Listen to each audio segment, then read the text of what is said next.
Comecei a treinar, e aí, posso usar suplementos? Acredite, essa é uma das perguntas que eu mais ouço quando sou contratado para fazer o treinamento físico de alguém. Muitas pessoas querem emagrecer, outras querem ganhar massa muscular, outras querem definir os seus músculos, e a maioria das pessoas me perguntam sempre a primeira coisa: posso usar suplementos? Creatina, albumina, glutamina, whey protein, BCAA. São muitas substâncias que as pessoas querem começar a usar logo que começam a treinar. E a verdade é que 90% das pessoas não precisam dessas coisas. A primeira coisa que nós temos que entender é que o suplemento é feito para suplementar, ou seja, para complementar a falta de alguma coisa que o nosso organismo tem. O nosso corpo retira todos os nutrientes e substâncias que ele precisa para o seu funcionamento da nossa alimentação. Vitaminas, sais minerais, eletrólitos e outras substâncias que o nosso corpo precisa para o seu bom funcionamento estão todas disponíveis na nossa alimentação no dia a dia. Só que depende da qualidade da alimentação, dos períodos de alimentação e até mesmo do horário de alimentação antes e depois do treino ou durante o dia todo na nossa dieta para saber se nós precisamos ou não de uma suplementação. Pessoas que consomem, por exemplo, pouca carne vermelha, que são vegetarianas, veganas, ou que têm alguma outra deficiência de alimentação, alguma outra dificuldade por causa do horário, do trabalho, etc., é que vão precisar dessa suplementação logo de cara. Isso tudo depende, é claro, de uma conversa e uma avaliação com o seu preparador físico e com o seu nutricionista, ou até mesmo com o médico que está acompanhando o seu caso. Não é qualquer pessoa que pode indicar ou dosar, principalmente, esses suplementos para você. É muito comum as pessoas começarem a treinar, irem a uma loja de suplemento e perguntar o que precisa ou o que é bom para ganhar massa muscular, para emagrecer, para fortalecer. E nessas lojas o vendedor começar a indicar um monte de coisas. Inclusive chá de emagrecimento, shake dietético, substituição de refeições, entre outras substâncias. E aí, como diz a música, aí que mora o perigo. A primeira coisa que você tem que entender é: o seu corpo vai absorver somente o que ele precisa para o seu funcionamento. Tudo que tiver em excesso no seu organismo vai ser descartado pela urina, pelas fezes, pelo suor. Então a verdade é que você vai estar fazendo um xixi muito caro se você está tomando muita coisa.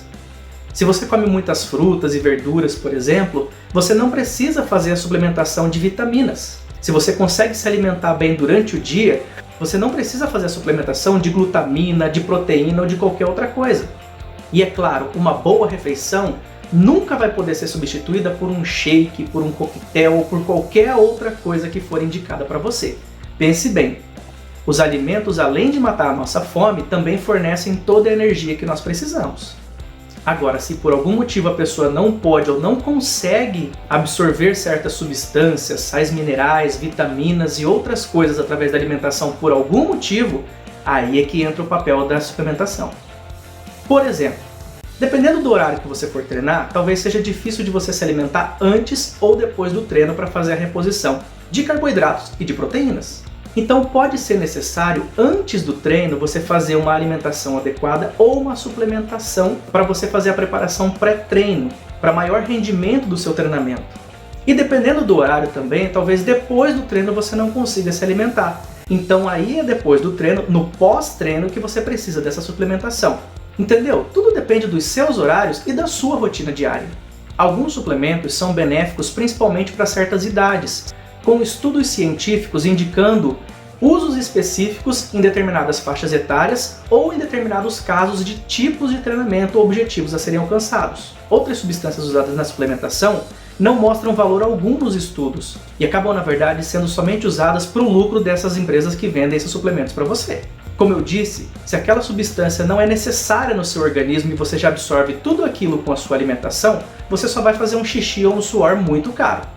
Alguns exemplos que nós podemos citar é o uso da creatina, por exemplo. Ela pode ser usada diariamente com a orientação de um profissional para fazer a manutenção e o ganho de massa muscular. Não tem necessariamente uma relação de uso antes ou depois do treino, ela pode ser utilizada a qualquer hora do dia. A glutamina, por outro lado, ela só é indicada no pré-treino, ou seja, antes de você treinar, de 30 a 60 minutos antes, caso você não consiga fazer uma alimentação pré-treino. Essa refeição pré-treino é indicada que seja 60% de carboidrato e 40% de proteínas. De preferência um carboidrato de lenta absorção com muitas fibras ou carboidratos complexos, fazendo com que o seu organismo absorva de forma um pouco mais lenta toda a glicose disponibilizada por aquele alimento. Então, se você não consegue se alimentar pelo menos 30 a 60 minutos antes do treino, a gente pode indicar uma suplementação de glutamina com proteína para você fazer a reposição desses nutrientes. Depois do treinamento, no pós-treino, é ideal que você faça uma alimentação com 60% de proteína e 40% de carboidratos de rápida absorção, para repor o glicogênio usado durante o seu treinamento. Então, se você consegue fazer depois do treino uma refeição adequada, não tem para que você fazer suplementação. Agora, dependendo do horário que você treina, por exemplo, se você treina de manhã, você não vai almoçar às 9 da manhã. Ou se você treina à tarde, 3, 4 horas da tarde, você não vai fazer o seu jantar. Dificilmente você vai pegar uma marmita com frango, carne moída, bife, ovos e comer às 3 da tarde depois do seu treino, né? Então, nesses casos, nós indicamos um shake proteico com uma fruta, por exemplo, para que a pessoa possa absorver e repor aqueles nutrientes necessários. Aqui vale ressaltar que não existe uma receita de bolo, uma quantidade que possa ser indicada para qualquer pessoa. Vai depender dos seus objetivos, das suas necessidades, do peso da pessoa, do tipo e intensidade de treinamento, e é por isso que nós precisamos da orientação de um profissional qualificado. Existem algumas substâncias que não têm nenhuma comprovação científica definida e que são muito discutidas no meio acadêmico. É o caso, por exemplo, dos shakes de suplementação para substituição de refeições para emagrecimento e principalmente de substâncias como o BCAA e outros aminoácidos. Mas uma coisa que é muito pouco discutida e que muitas vezes é necessária, principalmente quando nós começamos a treinar, é a reposição de vitaminas e sais minerais. Parece uma coisa banal, mas a gente esquece muitas vezes da importância desse tipo de nutriente para o bom funcionamento do nosso corpo.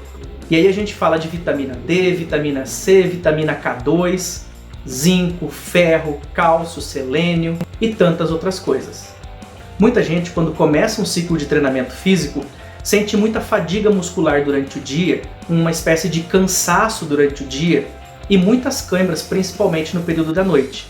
Muitas vezes a pessoa associa o problema das câimbras e dessa fadiga muscular à deficiência de potássio, o que faz algum sentido, mas às vezes o seu corpo está com deficiência de outras substâncias que não permitem que o potássio seja absorvido de forma adequada ou principalmente usado no seu organismo. E é aí que entra a importância de alguns sais minerais, vitaminas e outros nutrientes. Por isso, quando nós começamos um ciclo de treinamento, é tão importante a orientação de profissionais qualificados. E se você está começando a treinar e já pensou em tomar suplementos também, não esqueça de deixar o seu like no vídeo e compartilhar com seus amigos.